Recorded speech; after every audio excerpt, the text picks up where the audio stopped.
කේලම් කීමේ බරපතලකම කොයිතරම් සසරට බලපානවද? සමහර වෙලාවට ඔබ ඔබේ ජීවිතයෙන් මෙය දැන හෝ නොදැන සිදු කරගෙන ඇති. මේ පුංචි බණපදය අහලා ඒ ක්‍රියාවෙන් පින්වතුනි ඔබ අත්මි දෙන්න උත්සාහවන්ත වෙන්න. නාරද හාමුදුරුවෝ එක දවසක් සමවත්සෝයෙන් වැඩ සිටිනකොට එක්තරා ප්‍රේතයෙක් දකිනවා. මේ ප්‍රේතයාගේ නම පූතිමුක ප්‍රේතයා.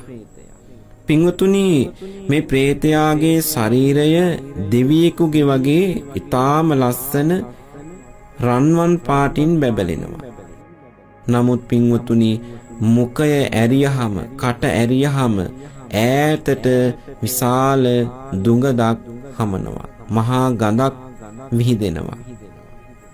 එච්චර විතරක් නෙවෙයි පින්වතුනි මුඛය පුරාම හැම තැනින්ම පණුව විදගෙන මේ මුඛය කනවා. මේ කාරණාව දැක්ක නාරද හාමුදුරුවෝ මේ ප්‍රේතයාගෙන්ම විමසනවා. මේ තරම් ලස්සන රූපයක් ලබා ගන්නත්, ඒ වගේ මේ තරම් දුගඳ හමන මුඛයක් ලබා ගන්නත්, ඒ මුඛය තුල පණුව මුඛය අනුභව කරන්නත්, මුඛය කන්නටත් මොකද්ද කරපු මහා අකුසල කර්මය කියලා. මේ ප්‍රේතයා විසින්ම පිළිතුරු දෙනවා. කාශ්‍යප බුදුරජාණන් වහන්සේගේ කාලේ ඒ බුදු සසුනේ මම භික්ෂුවක් බවට පත් වෙලා සිටියා.